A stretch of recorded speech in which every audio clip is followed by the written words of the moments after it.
This is the weekly report for the third week of September 2009. State Meteorologist Ben Nelson takes a look at our current weather hazards and the activity occurring in the tropics. We have a very stagnant weather pattern that has set up across the southern half of the United States, and the culprit for this, as we look at the water vapor imagery behind me, is an upper level low pressure center that's been essentially spinning in place again over the southern plains states.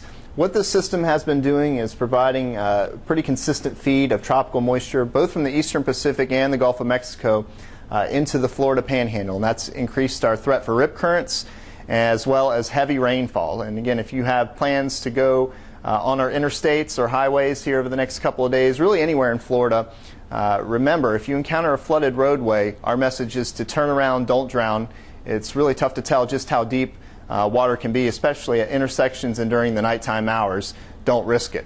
Again, with this deep feed of tropical moisture, again, expecting very heavy rainfall, especially over the northern half of the state, and then in areas that received very heavy rainfall over the past weekend in west central Florida. Again, expecting additional rains which could exacerbate some river flooding conditions, particularly in west central and southwest Florida over the next couple of days. We also have an onshore wind flow here in northeast Florida. That's producing some minor coastal flooding during times of high tide, and that's going to be during the evening hours tonight for the northeast Florida counties. And you'll also notice our flood advisories here for the rivers in west central Florida, getting a little bit more specific here with the rivers, the Little Manatee, Manatee, and Myakka rivers. You'll notice here on the legend minor flooding indicated here by the orange colors along these rivers, again in southwest and west central Florida. So we're not expecting a large impact to roads or infrastructure.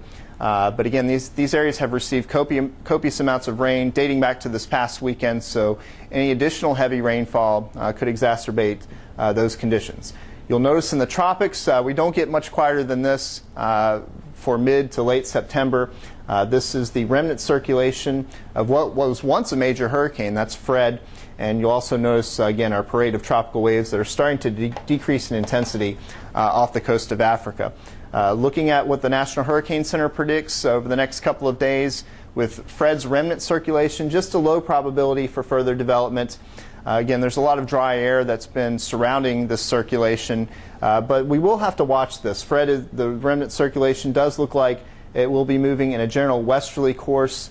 Could be in the Bahamas by later this weekend, where conditions aloft may become a little bit more favorable. But again, in the near term, we're not expecting Fred to redevelop into a tropical depression or a tropical storm. And you'll notice that the tropical wave off of Africa has also been assigned just a low probability for further development by the National Hurricane Center. Again, we'll keep monitoring Fred. It's a good idea to keep that family disaster plan in place and update that. Visit floridadisaster.org. Make sure your family disaster supply kit is up to date, particularly as we head through the months of September and October.